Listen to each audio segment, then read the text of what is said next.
Assalamualaikum warahmatullahi wabarakatuh. Waalaikumsalam warahmatullahi wabarakatuh. Kami dari kelompok 1 ingin mempresentasikan tugas akhir statistika 2.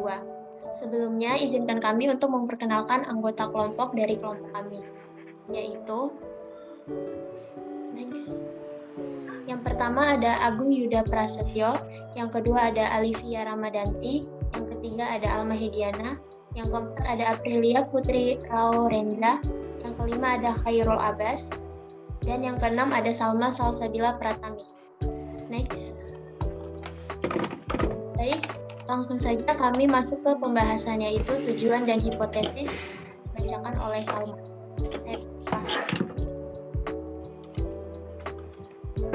Tujuan kami membuat ini adalah untuk yang pertama menganalisis perbedaan tunau antara laki-laki dengan perempuan.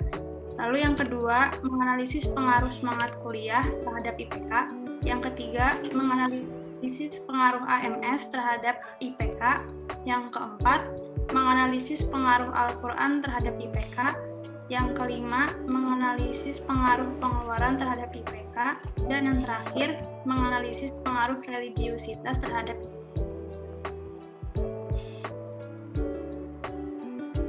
Baik, kemudian yang selanjutnya adalah hipotesis. Apa saja hipotesisnya? Hipotesisnya ada 12. Yang pertama, itu hipotesis mengenai analisis perbedaan indikator tunau AMS, Academic Motivation Scale atau skala motivasi akademik antara laki-laki dengan perempuan. Yang mana pada hipotesis ini menggunakan hipotesis dua arah, yang H0-nya itu tidak ada perbedaan indikator tunau AMS antara laki-laki dengan perempuan. Kemudian H1-nya ada perbedaan indikator tunau AMS antara laki-laki dengan perempuan. Adapun hipotesis yang selanjutnya itu mengenai analisis pengaruh semangat kuliah terhadap IPK. Yang mana H0-nya itu tidak ada pengaruh semangat kuliah terhadap IPK, dan H1-nya ada pengaruh semangat kuliah terhadap IPK. Kemudian yang ketiga, analisis pengaruh AMS terhadap IPK.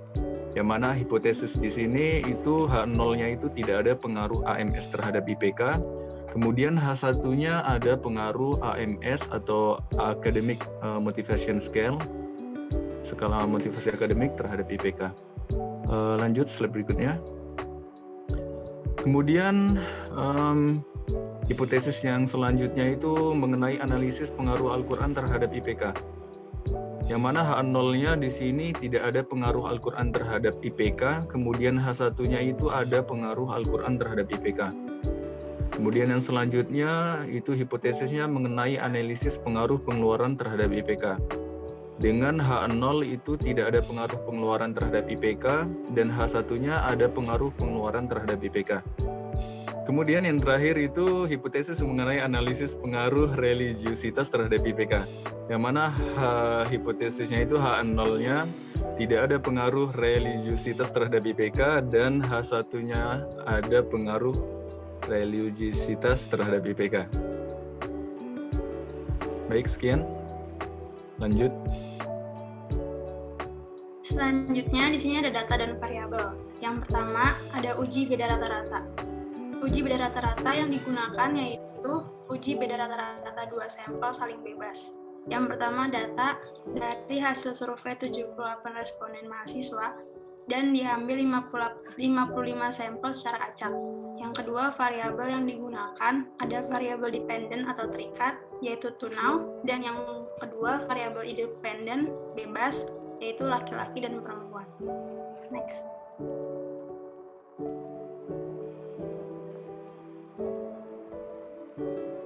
Dan variabel berikutnya yaitu ada analisis regresi linear berganda. Data yang diambil dari hasil survei dari 78 responden mahasiswa dan diambil 55 sampel secara acak.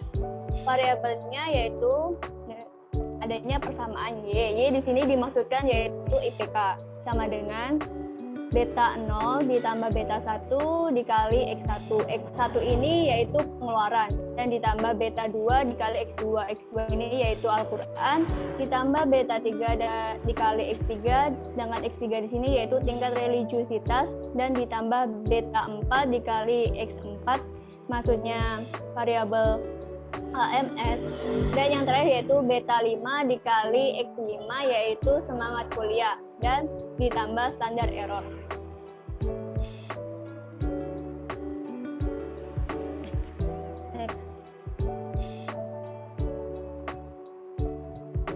Selanjutnya hasil dan pembahasan.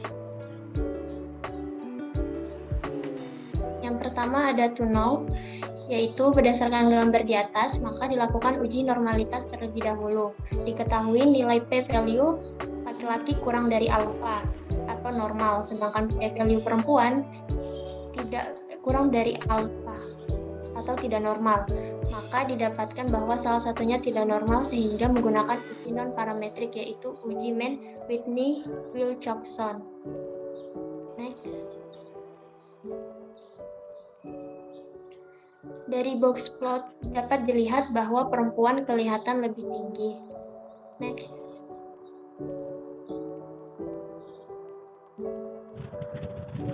Baik, selanjutnya dari hasil Mann-Whitney di atas, diketahui jumlah peringkat tunau perempuan lebih tinggi yakni sebesar 911 daripada laki-laki yang berjumlah sebesar 629.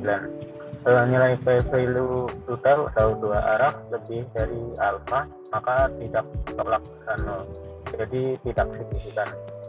Kemudian H0-nya tidak ada perbedaan yang signifikan antara tunau laki-laki dengan perempuan. H1-nya ada perbedaan yang signifikan antara tunau laki-laki dengan perempuan. Dari yang disebutkan di atas dapat disimpulkan bahwa tidak ada perbedaan yang signifikan antara tunau laki-laki dengan perempuan. Yang selanjutnya yaitu scatter plot. Yang pertama, scatter plot semangat kuliah terhadap IPK. Dari diagram di atas menunjukkan bahwa plot antara semangat kuliah terhadap IPK menunjukkan hubungan yang positif karena garisnya ke kanan atas. Jadi semakin tinggi semangat kuliah mahasiswa, maka IPK mahasiswa semakin tinggi. Yang kedua yaitu scatter plot AMS terhadap IPK. Diagram tersebut menunjukkan bahwa plot antara AMS terhadap IPK menunjukkan hubungan yang negatif. Hal ini dikarenakan garisnya ke kanan bawah. Semakin rendah AMS mahasiswa, maka IPK mahasiswa semakin rendah. Yang ketiga yaitu scatter plot kedekatan Al-Quran terhadap IPK. Diagram di atas menunjukkan bahwa plot antara kedekatan Al-Quran terhadap IPK menunjukkan hubungan yang positif, karena garisnya ke kanan atas.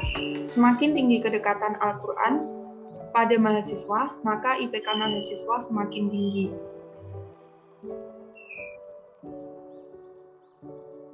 Yang selanjutnya yaitu scatter plot pengeluaran bulanan terhadap IPK. Diagram di atas menunjukkan bahwa plot antara pengeluaran terhadap IPK menunjukkan hubungan yang negatif. Dapat dilihat karena garisnya ke kanan bawah. Semakin rendah pengeluaran mahasiswa, maka IPK mahasiswa semakin rendah.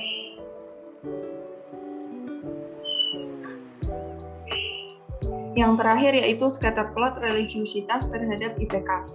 Diagram tersebut menunjukkan bahwa plot antara religiusitas terhadap IPK menunjukkan hubungan yang positif, karena garisnya ke kanan atas.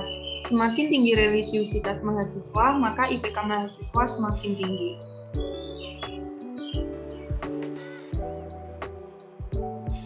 Oke, berikutnya yaitu analisis regresi. Gambar di sini merupakan hasil dari analisis regresi. Next. Dengan menggunakan alfa 5% atau setara dengan 0,05, maka nilai R-square yang dihasilkan yaitu 0,199 atau setara dengan 19,9%. Dan nilai adjusted R-square yaitu dihasilkan dengan 0,1173 atau setara dengan 11,73%. Dan setelah diuji signifikan F, jika p-value kurang dari alfa, maka model sudah oke.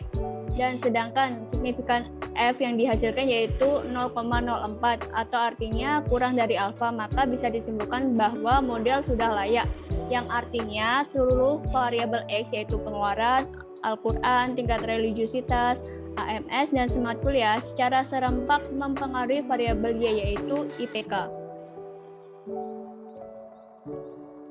Namun, jika diuji dari uji T-nya, jika p-value kurang dari alfa, maka XI signifikan mempengaruhi Y.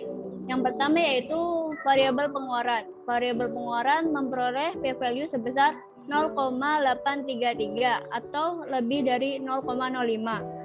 Tidak signifikan mempengaruhi Y atau IPK, maka dapat disimpulkan H0 tidak ditolak, yang artinya tidak ada pengaruh yang signifikan antara pengeluaran terhadap IPK.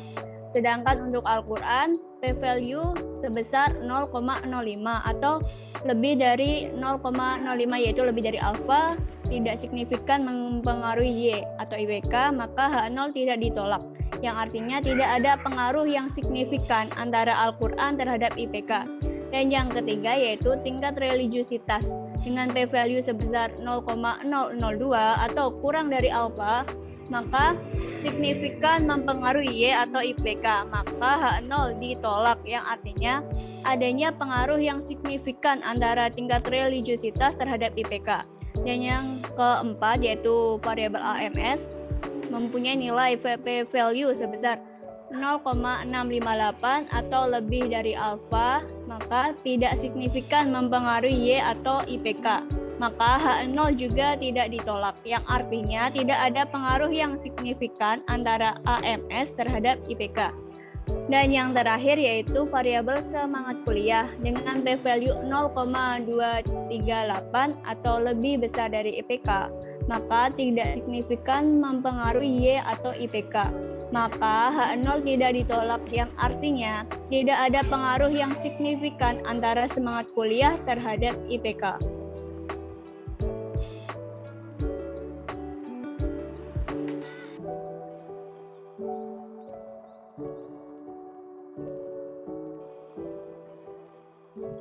Baik, kita langsung masuk ke kesimpulan. Jadi, adapun kesimpulan yang kami dapatkan dari tugas ini adalah berdasarkan hasil analisis Tuno yang kami dapatkan, itu ternyata disimpulkan bahwa kami itu menggunakan uji non-parametrik, yaitu Mann, Whitney, Wilcoxon. Mengapa? Karena pada saat uji normalitas itu ada salah satu datanya yang tidak terdistribusi dengan normal, yaitu di bagian perempuan. Nah, hal ini bisa dilihat jelas pada tabel box plot bahwa perempuan itu kelihatan lebih tinggi dibandingkan laki-laki.